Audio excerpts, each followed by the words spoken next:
ने cooperative banks पर निगरानी बढ़ा दी है। जो बैंक कसौटी पर खरे नहीं उतर रहे हैं, उनके ताबड़तोड़ लाइसेंस कैंसिल किए जा रहे हैं। केंद्रीय बैंक ने इस साल जनवरी से लेकर अब तक 7 कोऑपरेटिव बैंकों को बंद किया है। जून 2024 में महाराष्ट्र के सिटी कोऑपरेटिव बैंक का हमने मामला देखा और यूपी के पूर्वांचल कोऑपरेटिव बैंक को भी इसलिए बंद किया गया। और ताजा मामला यूपी के ही एक और बैंक का है, Banaras mercantile cooperative bank. RBI ने 4 जुलाई को इस बैंक को भी बंद कर दिया है। तो आखिर कोऑपरेटिव बैंकों पर इस तरह का एक्शन क्यों लिया जा रहा है? आरबीआई कब कैंसिल कर सकता है इनका लाइसेंस? और अगर बैंक बंद हो जाए तो इसके ग्राहकों का क्या होगा? यानी जो यहाँ पर अकाउंट होल्डर्स हैं, उन्हें इस बात को जरूर जानना चाहिए कि उनके अधिकार क्या है। यही हम आपको बताते हैं। कोऑपरेटिव बैंकों का ग्रामीण इलाकों में वित्तीय सेवाएं मुहैया कराने में बहुत ही अहम रोल रहता है।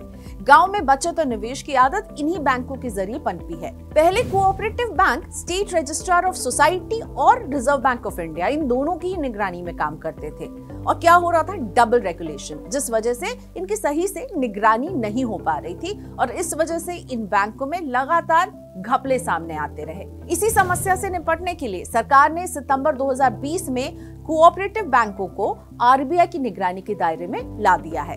इससे 1540 अर्बन कोऑपरेटिव बैंक आरबीआई के अधीन आ गए हैं और इसके जरिए 8 करोड़ 60 लाख से अधिक खाता धारकों के जमा करीब 4.84 लाख करोड़ रुपए की सुरक्षा सुनिश्चित की गई है। तभी से आरबीआई कोऑपरेटिव बैंकों पर पैनी नजर रख रहा है। अगर आरबीआई को लगता है कि किसी बैंक के पास सफिशिएंट कैपिटल नहीं है और उसे दिख रहा है कि भविष्य में कमाई बढ़ने की भी कोई संभावना नजर नहीं आ रही है, तो ऐसे बैंकों को बंद किया जा रहा है।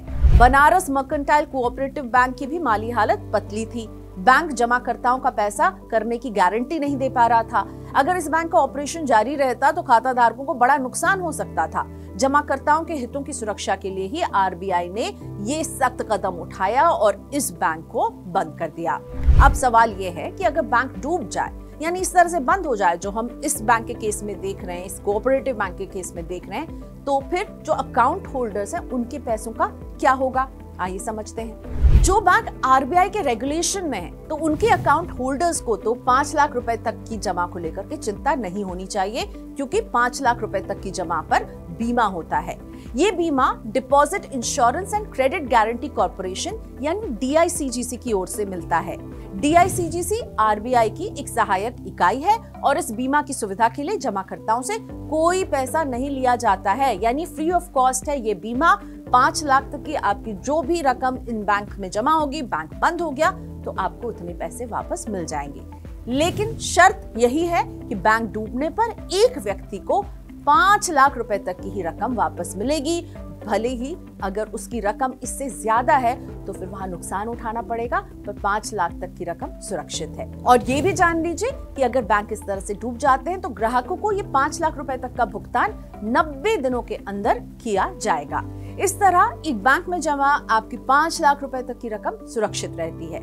आरबीआई के अनुसार बनारस मर्केंटाइल ने जो डेटा जमा किया है, उसके मुताबिक 99.88% जितने भी अकाउंट होल्डर्स हैं, वो डीआईसीजी से अपनी पूरी रकम वापस लेने के हकदार हैं। जिन लोगों की 5 लाख रुपए से ज्यादा की रकम जमा थी, सिर्फ उन्हें ही पूरा पैसा वापस नहीं मिल पाएगा। जो बैंक आरबीआई के अधीन है, उनमें 5 लाख रुपए तक की रकम जमा करने में कोई जोखिम नहीं है। अगर कोई बैंक डूबता है तो बीमा के जरिए आपको 5 लाख रुपए तक की राशि तो मिल ही जाती है। ऐसे में बड़े नुकसान से बचने के लिए इस बात का ध्यान रखें। किसी भी कोऑपरेटिव बैंक में अगर आपका अकाउंट है तो ये सुनिश्चित करें कि उसमें 5 लाख रुपए से ज्यादा रकम ना जमा हो। और कब कौन सा बैंक डूब जाए कुछ कहा भी नहीं जा सकता। हालांकि बड़े निजी और सरकारी बैंकों में भी बड़ी रकम जमा करने में कोई रिस्क नहीं है, पर वहां पर भी 5 लाख तक का ही बीमा आपको मिलता है। यानी अगर आप बड़ी रकम बैंक में रखते हैं तो ये ध्यान रखिएगा, बैंक को अगर कुछ होता है तो 5 लाख से ऊपर की जो राशि है वो आपको उससे शायद हाथ धोना पड़े।